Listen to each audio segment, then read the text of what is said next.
जो इस सृष्टि के जर्रे जर्रे में कण कण में विद्यमान है, वो ईश्वर हमारी आत्मा में है, हमारे शरीर में है, आत्मा के बाहर है, आत्मा के भीतर है। इस संपूर्ण सृष्टि को ईश्वर ने अपने गर्भ के अंदर धारण किया। वेद का मंत्र कहता है हिरण्य गर्भ संवर्तताग्रे। वो ईश्वर इतना विशाल है और सूक्ष्म कितना है, मैं बता दूं आप लोगों को। हमारे शरीर के अंदर जो हमारी आत्मा रहती है ना, जिसे आज तक दुनिया का कोई साइंटिस्ट, कोई फिलोसफर, कोई वैज्ञानिक देख नहीं पाया है। इतनी सूक्ष्म ये आत्मा, और उस आत्मा में रहने वाला वो परमात्मा कितना सूक्ष्म होगा, ये आप लोग विचार कर सकते हैं। मैं निवेदन कर दूं आप लोगों के मध्य में, उस ईश्वर के छानी इस दुनिया में कुछ नहीं है। उस ईश्वर से शक्तिशाली इस दुनिया में कुछ नहीं है। ईश्वर इस दुनिया को चलाता है। प्रत्येक मनुष्य का ब्यौरा ईश्वर के पास है। हम दिन भर में जितनी पलकें झपकाते हैं, पलकें, उन सबका ब्यौरा परमात्मा के पास है। इतना विशाल, इतना शक्तिशाली वो परमात्मा है। और कितना विशाल और बता देती हूँ मैं। ये आप लोगों को पेड़ पौधे यहाँ पर दिखाई दे रहे हैं बहुत सारे। इन पेड़ पौधों की पत्तियों का रंग कहने को तो सबका हरा है ना, लेकिन एक पेड़ की पत्ती को तोड़ करके दूसरे पेड़ की पत्ती से मिला करके देखिएगा, कहने को तो दोनों का रंग हरा है, लेकिन हरा होने के बावजूद एक दूसरे से मैच नहीं खाता। इतना विशाल वो परमात्मा और उसकी कारीगरी है। वृक्ष छोड़िए आप, जो इस दुनिया के अंदर आज 7.8 लाख अरब जनसंख्या है, इस 7.8 लाख अरब जनसंख्या में किसी भी व्यक्ति का चेहरा किसी से मैच नहीं खाता। इतना विशाल वो परमात्मा और उसकी रचनाएं हैं। अब चेहरा छोड़िए, ये आवाज किसी की किसी से मैच नहीं खाती। इतना विशाल वो परमात्मा और उसकी कारीगरी है। और आप आवाज छोड़िए, ये हमारे जो उंगलियों के निशान है ना, जिन्हें हम इंग्लिश में फिंगरप्रिंट्स कहते हैं, ये भी किसी के किसी से मैच नहीं खाते। इतना विशाल वो परमात्मा और उसकी कारीगरी है। मैं निवेदन कर दूं आप लोगों के मध्य में, आज दुनिया के लोगों ने ईश्वर की भक्ति तो की, ईश्वर को ढूंढा तो सही, लेकिन दुनिया की चीजों में ढूंढा, दुनिया के तत्वों में ढूंढा, लेकिन हृदय के अंदर झांक करके नहीं देखा कि वो परमात्मा हृदय के अंदर बैठा हुआ है। 2 मिनट की घटना और एक भजन सुना करके अपनी वाणी को विरमित करूंगी। और जो भजन की ख्वाहिश आई थी वो मैं आप लोगों के मध्य में रखूंगी। कहते हैं कि एक बार मुंबई के रेलवे स्टेशन से एक लाला जी चले। कहते हैं कि लाला जी के पास में बड़े कीमती 2 लाल थे, बड़े कीमती लाल। एक चोर ने देख लिया, ठग ने देख लिया। वो लाल जिनकी कीमत लाखों करोड़ों में थी, एक ठग ने देख लिया, एक चोर ने देख लिया, और ये विचार किया कि इन लालों को तो चुराना है। इसने पता लगाया कि लाला जी कहाँ जा रहे हैं। तत्काल रिजर्वेशन करवा करके उसी डिब्बे में जाकर के बैठ गया जहां पर लाला जी बैठे होते, आमने सामने वाली सीटों पे। दोनों का परिचय हुआ। इस ठग ने पूछा कि लाला जी कहाँ जा रहे हो? बोले दिल्ली जा रहा हूँ। बोले मैं भी दिल्ली जा रहा हूँ। दोनों बातें करते चलेंगे। लेकिन जो लाला जी थे ना, इन्होंने इस ठग के चेहरे को भांप लिया कि ये किस प्रकार का व्यक्ति है, क्योंकि कई व्यक्तियों का चेहरा बता देता है ये किस प्रकार का व्यक्ति है।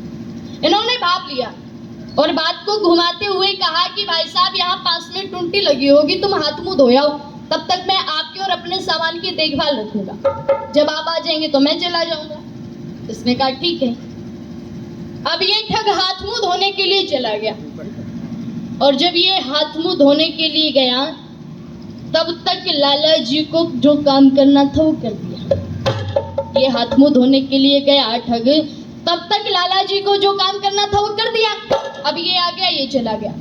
शाम का समय हुआ, लाला जी ने कहा चलो बैठ करके संध्या करते हैं। लाला जी संध्या करने लगे। पीछे संध्या थोड़ी आती, ये भी बैठ गए आंख बंद करके। भोजन आदि ग्रहण किया, और लाला जी ने एक बात कही कि भाई साहब, मैं 10 बजे के आसपास सोता हूँ और 4 बजे उठ जाता हूँ, ये मेरी दिनचर्या है। इसने कहा कि कोई दिक्कत नहीं, आप सो जाओ। ये इसी फिराक में था, कब सोए लाला जी। कहते हैं कि 10:30 बजे के करीब लाला जी खुर्राटे मारने लगे। अब इसे नींद थोड़ी आती। ये 11 बजे उठा और लाला जी की दोनों जेबों की तलाशी लेनी शुरू की। दोनों जेबों में देखा लेकिन लाल नहीं मिले। इनके पास में 2 थैले थे, एक छोटा और एक बड़ा।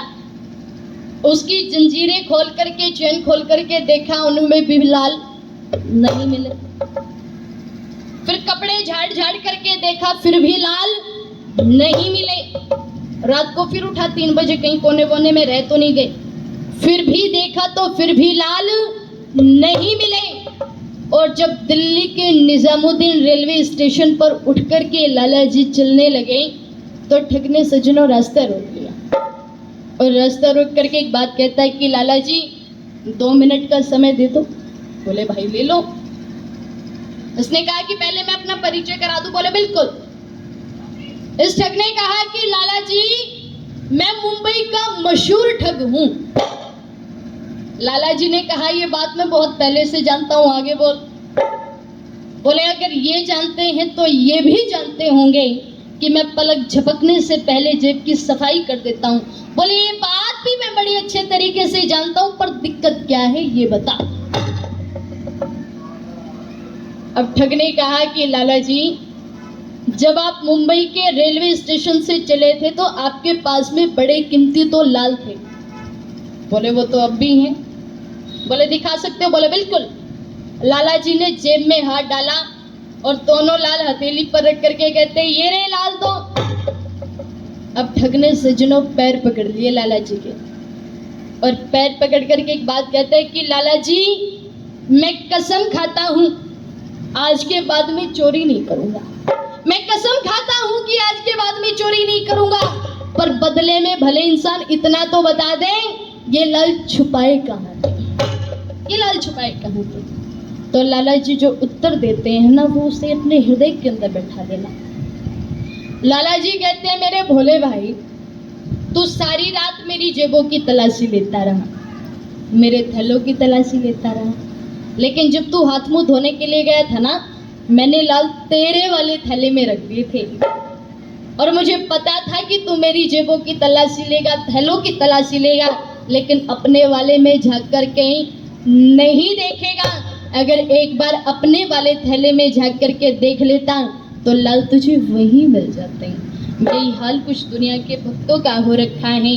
परमात्मा को ढूंढते फिर रहे हैं यत्र तत्र सर्वत्र, लेकिन हृदय के अंदर झांक करके नहीं देखा कि वो परमात्मा हृदय के अंदर बैठा हुआ है। तो कवि ने बहुत सुंदर पंक्तियां लिखी। क्या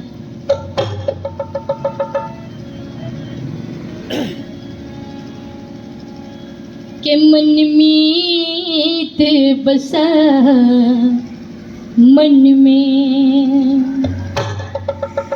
मन के दर्पण को देखा नहीं, कभी निराकार माना कभी अवतार जाना, उलझे उलझन में मन में बसा मन में, मन के दर्पण को देखा नहीं, कभी निराकार माना कभी अवतार जाना, उलझन में मन में बसा मन में। और सारी जिंदगी ऐसे ही गवा दी। कैसे? बिटिया की शादी को भी बेटे का गोना, बिटिया की शादी को भी बेटे का गोना, क्या देखते हो ये सपना सलोना, बिटिया की शादी को भी बेटे का गोना, क्या देखते हो ये सपना सलोना, सोना कभी चांद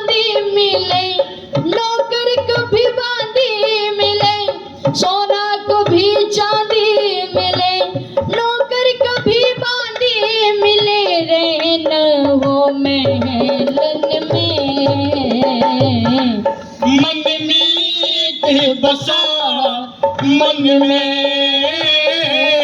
मन के दर्पण को देखा नहीं, कभी निराकार माना, कभी अवतार जाना उलझे जन में, मन मीत बसा मन में। और कहाँ कहाँ ढूंढा परमात्मा को? गंगा व यमुना के चक्कर लगाए, गंगा व यमुना के चक्कर लगाए, त्रिवेणी संगम में मलमल नहाए, गंगा व यमुना में गोते लगाए, त्रिवेणी संगम में मलमल नहाए, कभी अमरनाथ पहुँचे, कभी जगन्नाथ पहुँचे, कभी अमरनाथ पहुँचे, कभी जगन्नाथ पहुँचे, भटके योजे वन में, मन मीत बसा मन में, मन के दर्पण को देखा नहीं, कभी निराकार माना, कभी अवतार जाना उलझे जन में, मन मीत बसा मन में। और कवि ने बहुत सुंदर पंक्तियां लिखी हैं अंतर। परमात्मा को ढूंढना है तो इन चीजों में ढूंढो। कौन सी चीजों में? मन के ही दर्पण में है यार तेरा। एक उर्दू के शायर ने लिखा है कि मैं और मेरा यार एक ही बस्ती में बसते हैं, पर किस्मत की बदनसीबी है दर्शन को तरसते हैं। रहता आत्मा भी शरीर में है, परमात्मा भी शरीर में है, लेकिन दोनों का जो मेल होना था वो मेल नहीं हो रहा। तो इसलिए कवि ने क्या लिखा है?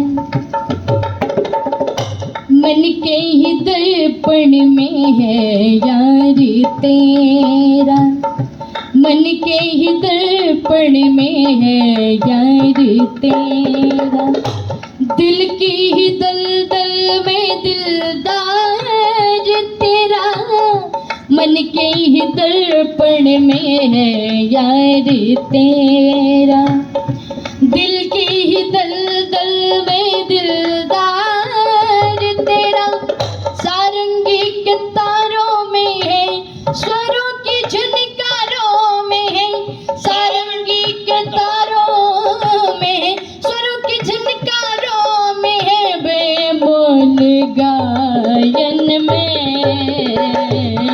मन मीत बसा मन में, मन के दर्पण को देखा नहीं, कभी निराकार माना, कभी अवतार जाना उलझे उलझन में, मन मीत बसा मन में, मन मीत बसा मन में, मन मीत बसा मन में।